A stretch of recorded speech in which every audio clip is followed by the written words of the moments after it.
Founders, welcome back to the 0 to 5,000 podcast, where we obsess over the convergence of human potential and business results. Today, our hosts Drew McClure and Jordan Mitchell have another insightful conversation for you. So let's jump right in. Okay, founders, welcome back to the podcast. Today, I'm sitting down with the CEO and co-founder of O3 Energy, Brad Stutzman. Brad specializes in entrepreneurial startups, project development, real estate finance, and energy finance. O3 Energy is a renewable energy services company whose focus is providing energy solutions to heavy power users. O3's energy expertise is the development, financing, construction, and operation of energy generation systems and facilities. The company as a whole specializes in providing their clients with affordable, clean energy through on-site generation. O3 Energy is growing like crazy. So Brad, my new friend, let's get right to it. Thank you for being here today. Thanks for having me, Drew. Yes, sir. So typically when we start off this conversation, I'm asking about the origin story, and we might get into your story some here today. But like I mentioned before we got recording, I want to take a little bit different angle. And where I want to start is present day. And I just want to get a sense of what your world is like. Our world in general has changed so much. We've been all forced to be at home, and now some places are open, and we're back and forth. And so I'm just curious, what does a typical week look like in your life right now when it concerns work?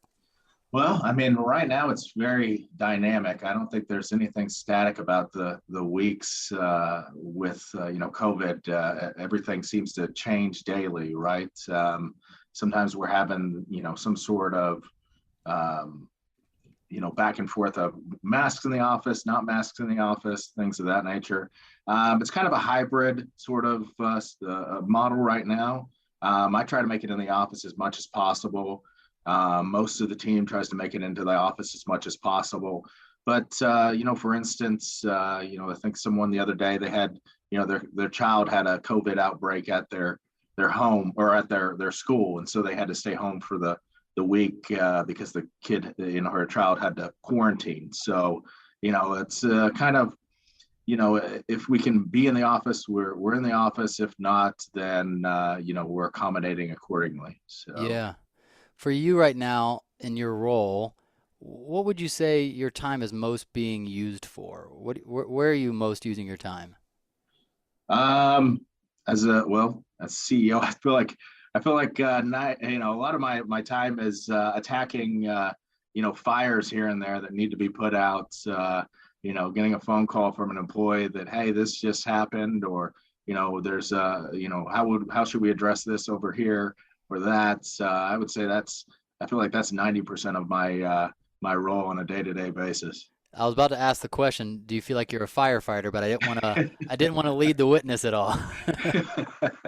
Has it always been that way, or is that more recent that you feel like most of your time is spent just, responding to things? It's it comes and it goes. I feel like we go through these waves of, there's a ton of little fires that we need to put out here or there, or, then sometimes it gets situated. Plus also, as we bring on new employees or rotate out old employees, sometimes these fires are also a learning experience. And so, once a new employee encounters it once, then, they know how to handle it the next time. Things like that. So I may not get that same phone call. So, Sure. Look at it like that, as well as a teaching experience and teaching the team on how I would address it and how they should address it themselves. Yeah. Oh, I love that. Now, what's the size of the team right now at O3? So right now we're around 30 employees. Yeah. We were up before COVID right around 50, and then we had to scale back a little bit. Sure. When we get into that firefighting season, where that's our primary role, I often hear a tension between the urgent, or the feeling of urgent, which is the thing that's breaking or the person that needs intervening, or that kind of thing, versus the important, the thing that is more future oriented, that is about the big goal we're going after, and that they feel at war or in tension. Do you feel that at all? Well, I mean, I feel like they're a lot of times at war for my time. That's what I mean. What can I address? It's difficult to focus on growth and focus on the future whenever you're sitting here, thinking about how do I address this thing today? And, it's tough to look at the long-term planning. A lot of times what I try to do is just make sure that I delegate the proper time to, one over the other. If, I'm the type of person that I'll work on the weekends if I need to. And so a lot of times if it's something where this week I was putting out some fires here or there, I may focus on, growth or thoughts about growth over the weekend. Because I can definitely do that on my own time while I'm, in the gym thinking about things, or, walking a trail somewhere. I can, a lot of times I'll, walk along the trail and just jot down ideas. Sometimes that's also gives me a better, gets the juices flowing, so to say, and gives me a little bit better thought process. And I can just jot down some stuff on my phone here, there, some notes, email myself with thoughts about, what I want to do for growth. Yeah, I love that. Well, that also just makes me think of, you mentioning going on a walk, jotting down ideas as you go, some of the things that help you continue to show up and be your best at work, right? That either gives Right. you back energy or clears your head or helps you see things. Talk me through that. Is there anything you do daily or weekly, like you just mentioned, that really helps you just kind of be your best? Yeah, I mean, I like to work out every day. If it's nice out, most of the time you can catch me on the Katy Trail here in Dallas, walking the trail, and just clearing my head in nature. And that's one of my favorite things there. Also, a lot of times I do some of my best work, I feel like, on the road. So, a lot of times if I'm if I haven't had a business trip in a while, where I needed to be somewhere for something, I may just schedule a trip to go because I want to go there. And it's a lot of times helps me, it gets me out of my environment that I'm in all the time. Gives me a little bit different thought process, things like that. And so a lot of times I'll do that to kind of spur that thought process. Yeah, yeah, I love that. And prioritizing that, right? Like Right. you're paying attention to what your body needs, your mind needs, sometimes even what your heart needs in any given season, and making the time for that's important, right? Right. Man, it makes me think of, again, back to what we were talking about, because I'm in conversations with founders like yourself, obviously on the podcast every day, and then in our work every day. And I want to hit back on that feeling of being a firefighter. It's usually something they would describe as regrettable. Uh, Knowing that they're necessary, like, yeah, of course, like I've got to step in and do that, but that it feels like sometimes the business is setting your priorities, right, instead of the other way around. And especially right. if the business grows, you've got 30 people. You've got a successful business with a lot of different moving parts, and at some point it feels like maybe the tail is wagging the dog instead of the dog wagging the tail. Right. Is that how this feels, or is it different in your case right now? I mean, it can feel like that on, some days it can feel like that. I try to not let it ever get too far down that path where I have some, where the tail is wagging the dog, so to say. I think whenever you get to that point, a lot of times, you may not have full control over, the dynamics of the company. And so never want to fully get down that path like that. But, certainly there are situations that may pop up on, on a certain day, or, certain week in which, it does really feel like that. Yeah. Yeah, absolutely. I don't know if you experience this or not, but I'm leading my first business right now. So I have nothing else to compare it to, right? Uh, And then you get in it, and at some point you're like, what does it mean for me to be the founder, the co-founder of, like, what's expected of me? What should I right. be doing? How do I think about my role here? And it evolves as the company evolves, right? Right. So is there anything that's helping you think through, like, this is what my role is right now. This is giving me clarity on best use of my time, or what the company needs more from me or less from me. How do you think about that? Yeah. So a lot of times what I think about is, the quote that I always think is hilarious is whenever people, come to you and they're like, oh, it must be great. You have your own business, you're a CEO, you have no boss, and I'm like, well, I do have a boss. And they're like, well, what do you mean? I'm like, my customers are my boss.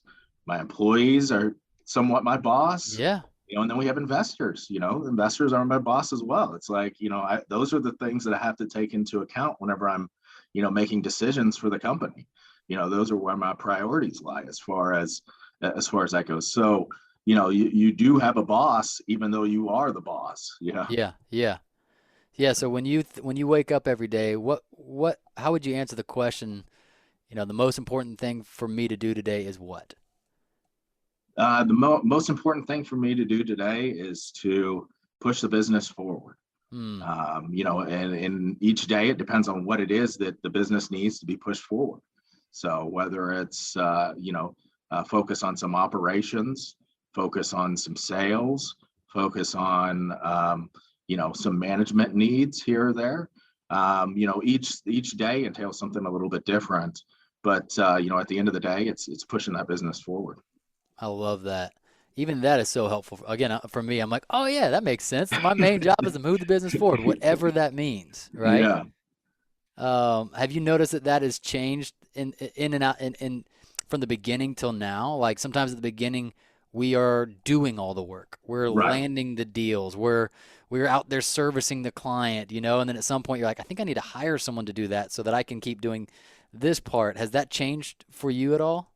Yeah, it actually has. I would say a lot of times early on, whenever I was the one out there, doing everything, I'd bring on a new employee and they were there to, support me. And now it's kind of changed the other way around. As we've gotten to be a bigger team, the team kind of does the bulk of the work. And then I ask them, what do you need from me to support you, versus the other way around. Mm, And a lot of times with that feedback, you can also see how the business is doing, where they're tweaking, because they're the boots on the ground now.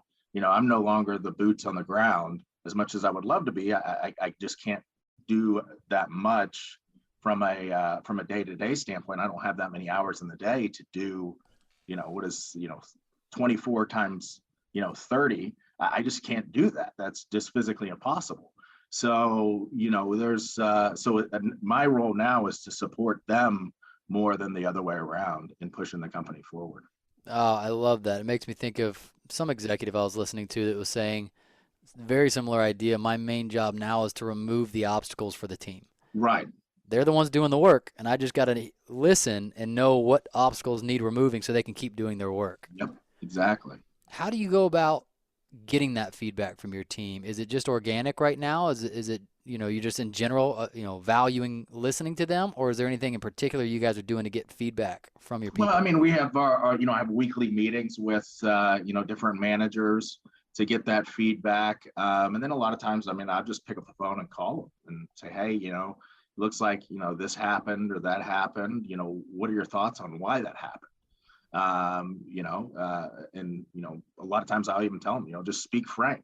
Mm, I'm not here to look at what's right or what was wrong or to scold anyone. I just want the feedback. So I think that that's really critical as well, is to try to take take that piece of that people being defensive out of the situation, because then you can get proper feedback versus a tweaked feedback to, someone's concerned about getting in trouble, or some sort of repercussions, because everyone makes mistakes. And right. I make mistakes, and we all have to work through them. Making a mistake's not going to kill us, but we need to figure out what we did wrong so that we don't repeat that mistake. Yeah, those are totally different cultures, aren't they? The one where you feel like you're in a gotcha moment where the boss is calling and saying, "Hey, what happened on this?" Right. and you're trying to give an excuse, right? Or you're trying to, protect yourself in some way because you're worried about the repercussions versus the boss is calling because you guys want to get better. And it's Right. not about pointing fingers. It's hey, let's just autopsy this. What happened? What went well? What Exactly. didn't go well? Has that been difficult? Like if because I've experienced most people have had probably negative experiences before coming to work somewhere, or they're used to an environment of CYA, like covering your own Right. ass, and they're not as used to sometimes trusting you and saying like, yeah, he just wants to know what's going on. I'll share with him. Right. Well, I mean, I started. We were having some issues with some of our residential production, and so really got involved with that to kind of tweak some things. And one of the things I implemented in the weekly meeting was, what did we do? Because we're planning out the next week and looking back at the previous week, and it's like, what did we do right this week, and what did we do wrong?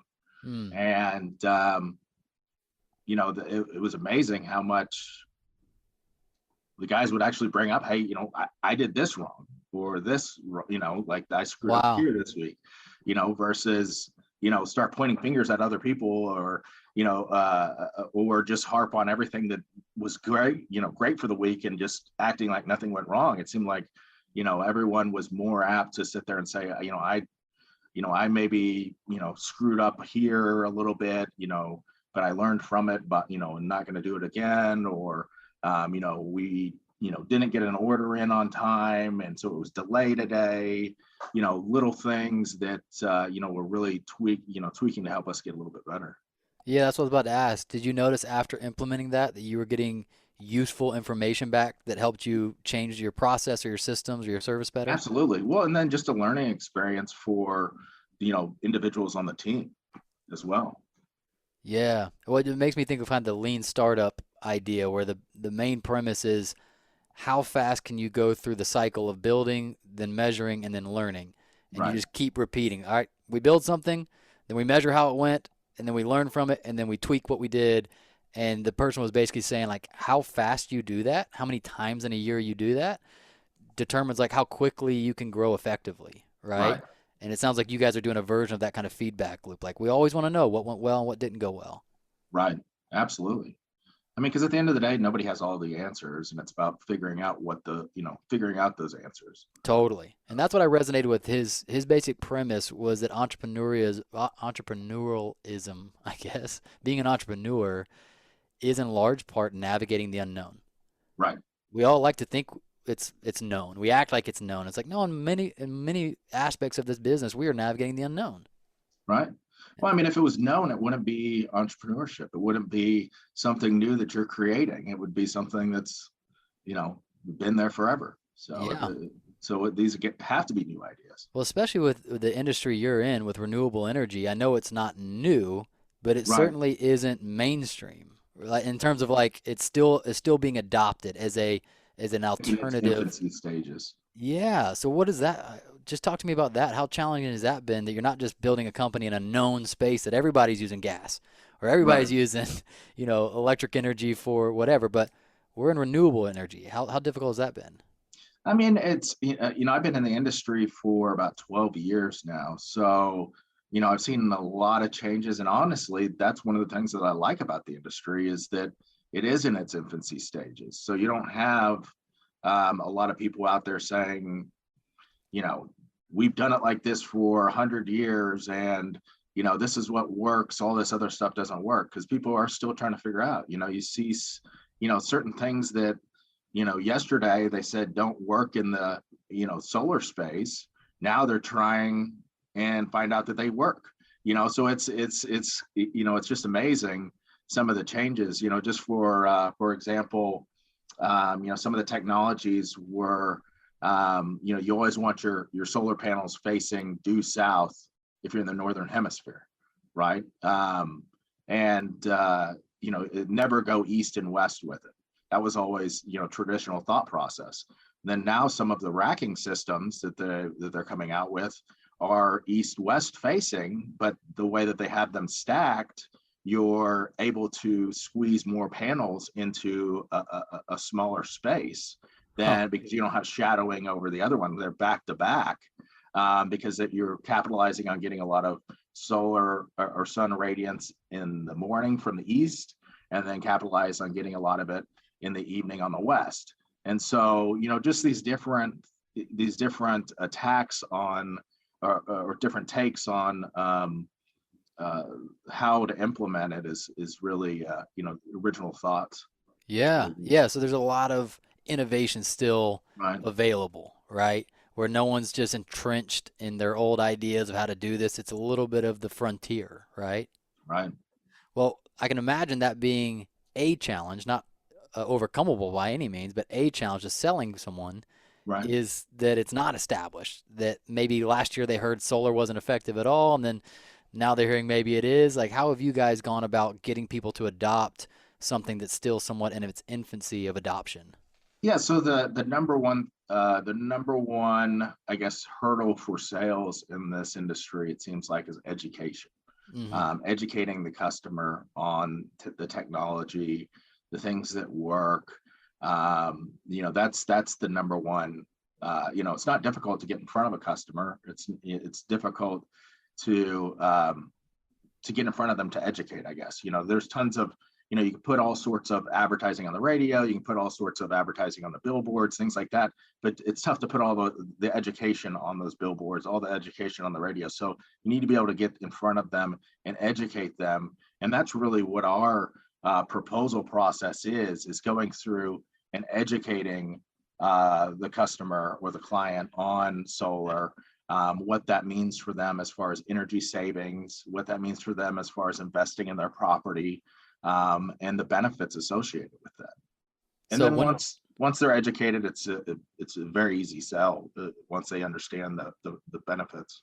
How does that actually look? Is that like a tech meeting with someone at their home and he just starts talking, like gives them a free discovery of what they could be saving a year if they use this based on where their house is? Like, how do you guys go about educating them? Yeah, so similar to that. So, we sit down with the clients, depending on if it's, residential or commercial, depending on, depends on where we're meeting them at. If, say, it's a residential and we're meeting them at their home, we check out the property, because every home is a little bit different as far as the way the roof is oriented, the pitch of the roof, the type of shingles that they have on the roof. So every system is going to be a little bit different. So we evaluate that, design a kind of a concept system for them and run the energy modeling, take a look at their utility bills and show what their savings would be on a month-to-month basis by going with the solar. And it's an easy evaluation. It's either the numbers work or they don't work, Yeah. Does anybody ever look at the numbers even when they work and still say, nah, I'm going to stick to the old way? There's a few people here and there, but a lot of times that's because we didn't do our job well enough in, showing the benefits, addressing any other sort of concerns. If someone just says, no, I'm just not going to go with it, then that means we didn't address all of their concerns that they had. Yeah, yeah. Now, on that same topic, as we're looking at your company and how successful it's been, and I always say that knowing in your mind, you're probably thinking, yeah, I want to be, but there's so much more growth we have to go. But still, the fact that you're here has separated you from so much of the statistic of people that tried a company and it didn't work out. Right. What would you attribute, if you maybe 2 or 3 things that come to mind that you think are probably most responsible for the success your company's having? The things that the company has done or the things that I've done? Either, whichever you would say. Like, I think this is one of the reasons why we are so successful. One of the reasons why I think we're so successful is I think that from a standpoint of hard work, I think that I know I put in a lot of hours from a standpoint, and the team sees that, they do the same. And as far as the culture and the group over here, everyone works as a team and spends the time together whenever they're not in the office. And it's everyone wants to help out the person next to them, and I think that that's really beneficial in moving the company forward. Yeah. Have you done anything intentional to foster that kind of we mentality and that connection between people, or has it just kind of organically evolved? No, we definitely have. I mean, we have team building events that we do. Events like going bowling, where everybody can just hang out and just kind of get out of the office into a different environment. We have an annual.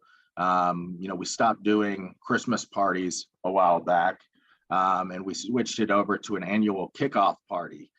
We found that around Christmas, everyone was so caught up with needing to with everything that's going on as far as their family goes, right? So everyone's going to their family Christmas parties, or they've got a trip planned, things like that. And at the end of the day, they really don't care Right. about a company Christmas party and it almost feels like an obligation, like they had to be there. Yep. So what we started doing is we actually started doing an annual kickoff party. And so we would do it typically like the second or third week of the new year. So everyone's coming back after Christmas, after that time off. And, they're not thinking about, hey, I'm going to, I got to get this, I got to do that for Christmas. That's all clear. And then you can set it up as, this is what we're doing for this year. This is how we're going to be moving forward as far as the year goes, and really set out everything. So it's a late Christmas party, but it's also, setting the goals for the coming year and doing it in more of a recreational environment. I love that. Very smart pivot. You're taking advantage of almost the momentum of the calendar. Like Right. once we get to January, we're already thinking about the year, and so we might as Right. well have a get together now. How do you go about setting the big goals for the company each year? Is that you and a leadership team, going away for a few days and having specific conversations? How do you guys figure out kind of the year's goals for the company? Yeah. So one of the things we've done is just looked at the obviously you got to look at the past to see where you're going as far as the future goes. So, we take a look at what we've done as far as the past year, what has worked well, what hasn't worked well, and then focus on those things that have worked well and how we want to expand upon those. And that's really what we do as far as our planning goes, and where we want to expand to as well. One of the areas of large expansion right now is our residential side.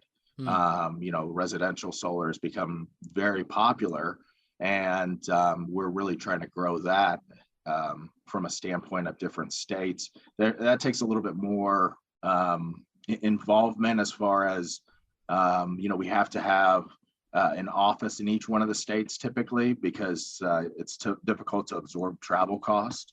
So there's a lot more that has to be built into growing that side of the business versus some of the other sides of the business. And so, just planning accordingly for that. How do you go about keeping that in front of you throughout the year? We all have big goals, and then fires happen, life happens. How do you go about keeping that in front of you and making sure you're moving towards it? Well, I mean, it was easy until COVID hit. and then that really threw a wrench into it.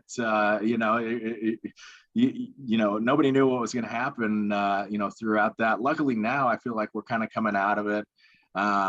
Even though there's talks of different things that are, going to happen here or there, I think that at the end of the day, I think that, the majority of Americans don't want to go back into a lockdown, and I think the business will keep moving forward.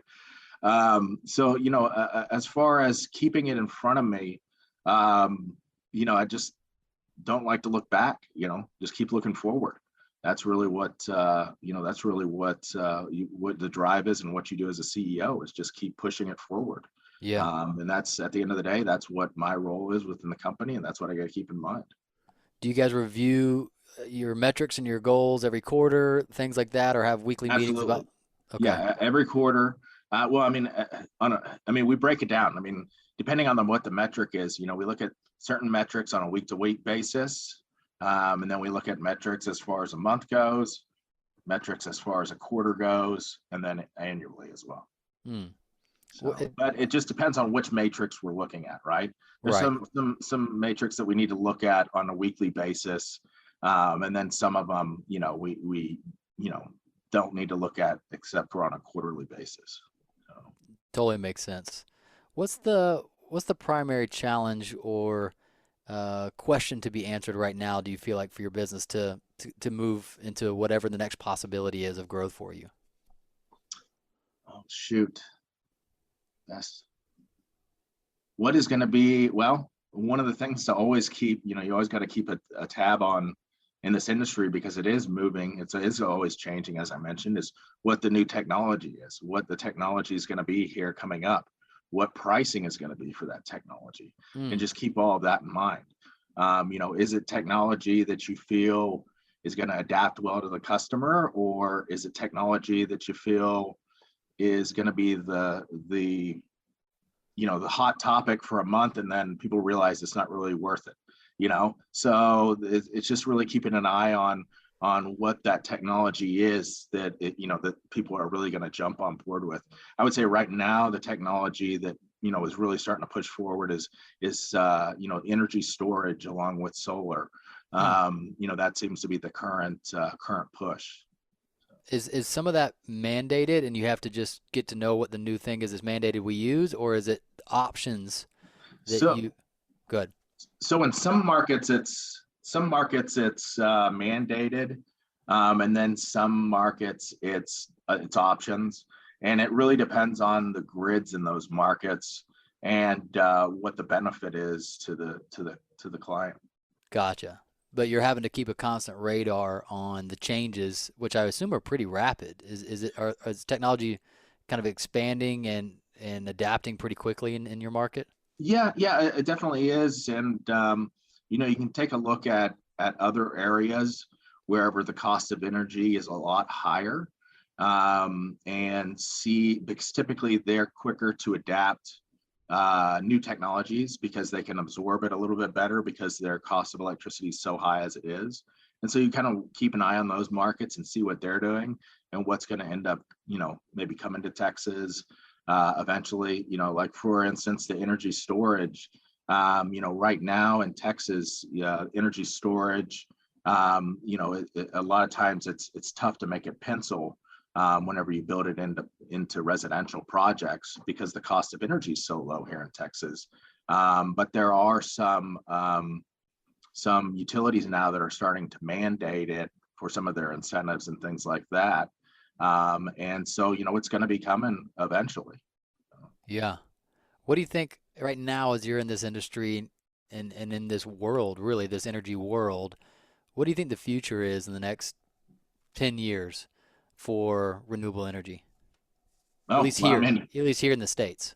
Yeah, you definitely just saw it with the current administration. Their huge push. I think 2035 is the they want to be 40% on renewables or solar. So there's definitely a big push right now. You're not going to see any new coal fire plants starting up anytime soon. It's everything's going to renewables. I think it's with the change in generation as well.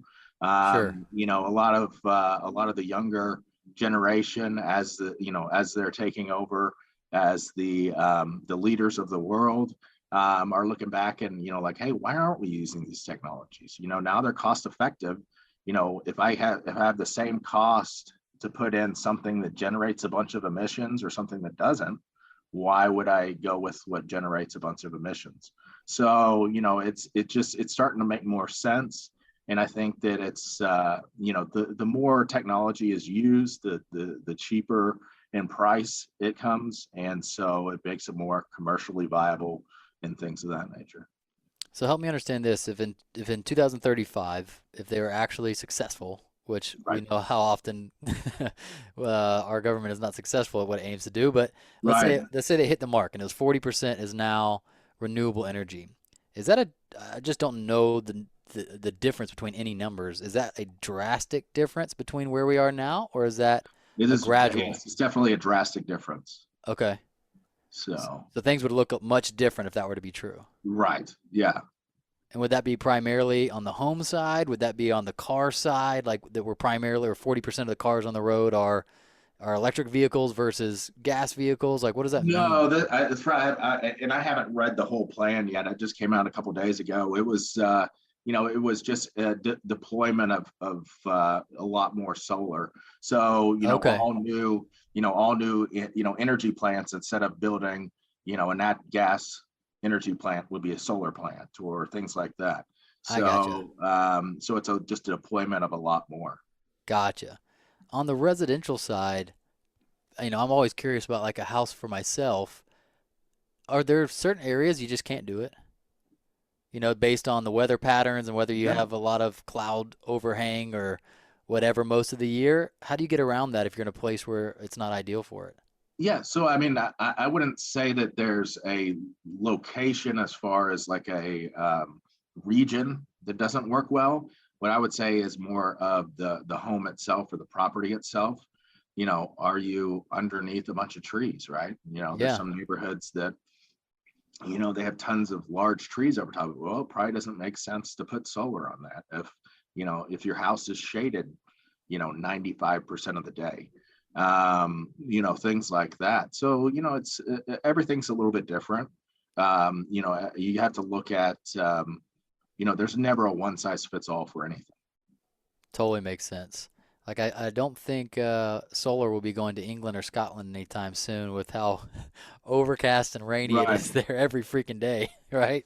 Yeah. Well, I mean, even whenever it's overcast, you still get generation. Oh, So, really? yeah, I mean, think about, they say, what is the old adage? Your mom used to always tell you whenever you'd go to the beach or whatever else, and you'd be like, oh, it's cloudy. I don't need to put sunscreen on. Well, you can get most sunburn on the cloudiest of days, right? True, true. And it's the same sort of thing because those rays are still coming through there.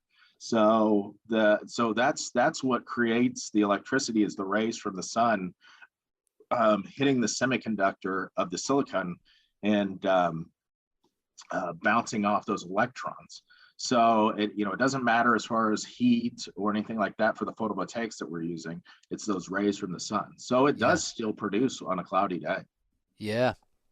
Point taken. That's a great point. You're right. There's been so many times I thought it's cloudy. I'm not gonna put any sunscreen on, and then just get roasted at Disney World or Yeah. wherever you were as a kid. Yeah. Man, as let's back up a second. Just as you think about the future, what do you get excited about? I don't mean like the future of the world. I mean the future of this company as the head of it. What gets you up in the morning that gets your juices flowing and excited about what you're doing? I mean, just that we're changing the world. We're helping people adapt to renewable energy and make those changes. It's great whenever we get a utility bill from a client that says, hey, I haven't paid electricity, I haven't paid the utility in 6 months. Here's Wow. my bill. I have a credit of $500 on here for the past few months because nothing's been going to them because I'm generating everything that I consume here, and in excess it's actually going back to the grid and I'm making money off of it. So those are the things that excite you whenever you see that your solution for the client was very beneficial and that they're just as excited about it as you are. Totally. Oh, I love that. Yeah. Did you get, well, yeah, I guess that just makes me back up and say, how did you even get into this field? Did you just stumble your way into it or? Kind of. So out of college, I was in banking, and the bank that I worked for did a lot of construction and development financing. Um, I ended up leaving the bank with my friend who was an underwriter there, and we started a company doing, structuring construction and development financing for builders and developers, helping them finance their projects. Well, in 2009 was whenever the Great Recession kind of hit Texas, and there was not any construction in the real estate realm going on at all. So Obama came out with the American Recovery Act, which had a lot of incentives for renewables to help spur the economy. And a lot of the developers that we were working with had these large tracts of land. We're trying to figure out what to do with them. And so they started looking at renewable energy for those. And so kind of learned the financing of those projects, the ins and outs of them, and then eventually started O3 Energy to go out and capitalize on developing our own projects and installing solar ourselves. Wow. How long did it take before it was obvious that you should actually start your own company doing this? Oh, probably that was probably about 3 years of doing the finance that finally just was like, okay, well, we should go ahead and start a company developing our own projects. Mm. Did anybody think you were crazy, or did it feel like the natural series of events? I mean, it felt like the natural series of events. I mean, people have always throughout the years thought I was crazy for entrepreneurial stuff that I've done. So wasn't anything new, I guess. It wasn't it wasn't outside of the realm or outside of the box for me to do things like something like that. Yes, yeah. How long until it felt stable? When you were out of the early years of crap, is this going to work? Is it going Yeah. to pay the bills? How long did it take till it felt stable? I would say about a year and a half, 2 years. Okay. No. to where it really felt like it was stable and it wasn't just me doing all the work, if that makes sense. Because you can feel like it's stable, but you're the one doing all the work. And at the end of the day, if you were to get hit by a bus, your company would go under, right? And so I think that's a really huge transition point in any company, is going from that initial, it's me as the business, to the business is here by itself without me if I weren't to be here. So, I think there's a huge transition point for any company at that stage. Yeah, and it's also very confusing sometimes to figure out how to disentangle yourself from a lot of that work, and when do I put someone and where, and what if they can't do it as well as I'm doing it? Right. And how did you guys navigate that transition period? That was definitely very tough for me. I'm not going to lie. I think that's very tough for anyone who's very hands-on. Is exactly what you said. They're bringing in someone else, and then they may not do it as well as me, or if the first time they go to do something and they don't do it as well as you just get frustrated and end up going back to doing it yourself, right? Yeah, exactly. Take it back. But then, at the end of the day, you do that a few times and you realize, look, I'm not going to grow as a company if I keep doing this myself. Going back to the man hours thing, 30 times 24, I don't have that many man hours in my day. So, the thing that I just had to keep remembering is, learning experience. If they don't get it right the first time, let's use this as a learning experience to teach them. And if you look at, it took a few times of, at the front end of teaching someone, whenever you bring on a new employee, it's, it may seem at the time like it's taking up a lot more time. But if you were to step back and look at just doing it yourself over the 2 years that the employee is with you, 4 years that the employee is with you, take a look at that versus the first 2 months of how many hours you're having to put in with that person. Because it may seem like a lot, it may seem very time intensive at the front to teach someone how to do that, and the mistakes that you're having to correct and things like that. But in the long term, it's going to save you a lot of time, and it's just weighing that in your head, and just kind of having to kind of grit your teeth a little bit, like, oh, bite the bullet, like just work through the mistake, even though you could have done it better, or correct right off the bat. Yeah, it's hard for me. I mean, we're somewhat there as a business as well, and I just noticed, similar to you, how Right. emotionally difficult it is. And it feels like you're using a lot of resources that you need, whether it's your own time or money, Right. because it'd be cheaper if you did it yourself Right. on the very small scale. Right. But you're losing out on the money because of the scale capacity that you could gain by having more people able to do things. But you're having to pay that upfront cost for that, very similar to probably to your business, where people have to pay more to get the solar panels installed and all that kind of stuff, but they're banking on that over the years they're going to Right. save so Yeah. much more, right? Yeah. No, a very good metaphor right there. Yeah. That's why I was like, man, that's actually kind of your business model. And then you have you have to live it out in real time and be like, hey, gonna have to be patient, gonna have to take time to train someone how to do something that I already know how to do. Yeah.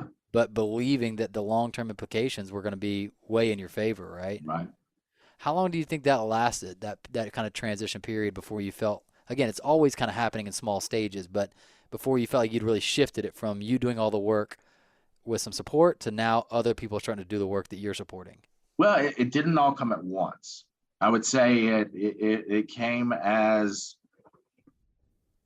so it wasn't just one day that it was like, okay, I'm doing everything in the company, to now I've turned over everything to everyone else, right? It's like, okay, well, now I brought on a controller who is now starting to oversee the accounting, and I can offload that to him, get that up and going, get him understanding what's going on with the company, all of that.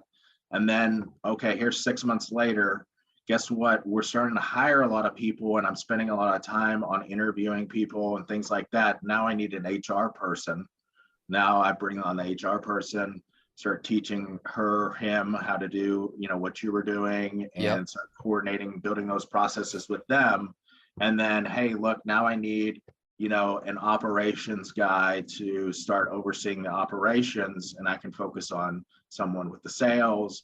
So, let me start getting that person involved. So it wasn't just all at once. It was kind of pieces as the company grew. And I felt like it made more sense to bring on someone in that role underneath me versus me spending that piece of my time doing that. Yeah.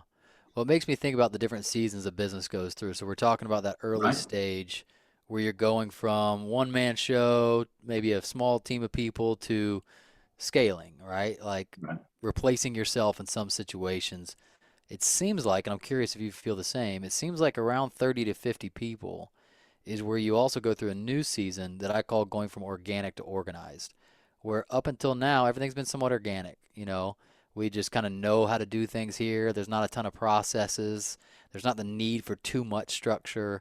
But then the amount of people starts to almost necessitate some new levels of organization where you're like, well, now we probably need a process for that, or now we Right. need to name that, or we need to be better at communicating, and how are we going to do that? Have you guys experienced that? Is that a similar stage you're in?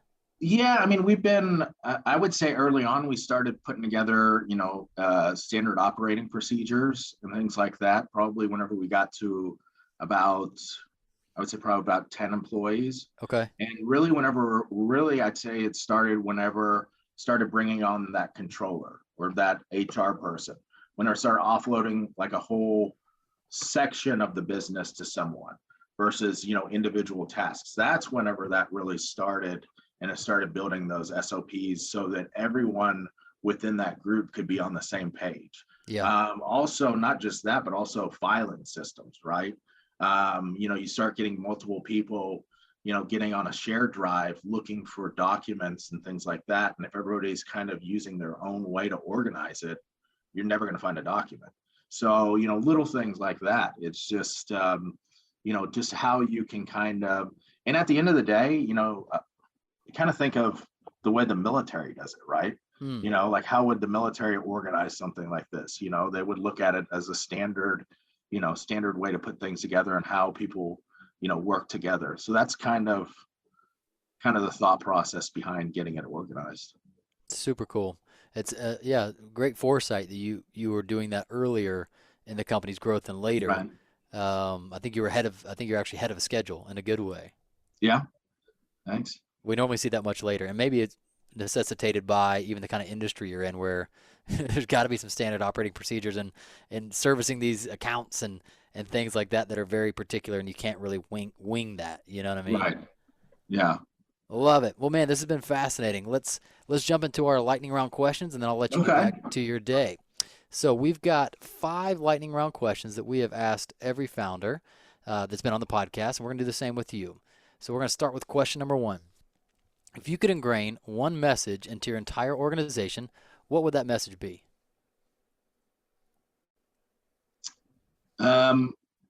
Treat the company as if it was your own, I love that. as if you were the owner. Yeah. Yeah. You take that kind of personal accountability and responsibility for this place, right? Exactly. Personal accountability. Yeah. Love that. All right. Question number 2. First thing that comes to mind, you might, if you thought about it more, you might have a different answer, but that's fine. What is the single best advice you've ever gotten about growing your business? And also, what was the worst advice? Oh, shoot. The best advice that I ever got about growing my business. I'd say the best advice that I ever got about growing business was on the marketing side. Starting off from growing a business or starting a business, a lot of times you think, oh, I'm just going to create a business and people are just going to come to the business, right? And marketing guy told me once, he's like, the biggest mistake that marketing people always have is thinking that people actually give a shit about your business. Yes. And that's so true, because you have to go out and chase the business. You can't just sit there and wait for it to come to you. Yeah. And I think that that's a huge misnomer that people have from a business standpoint. The worst business advice that I ever got. I wouldn't say that this was advice.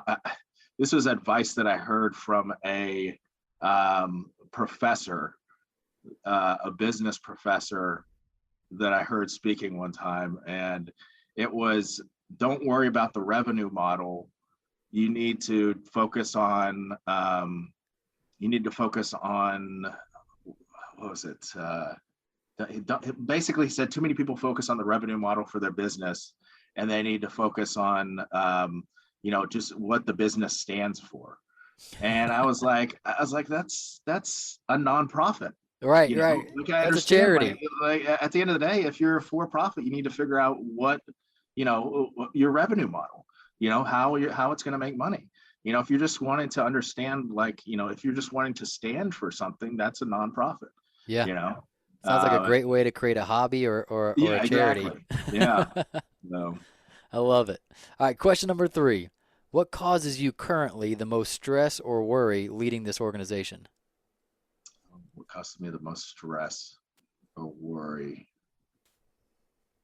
Honestly, the environment, I would say.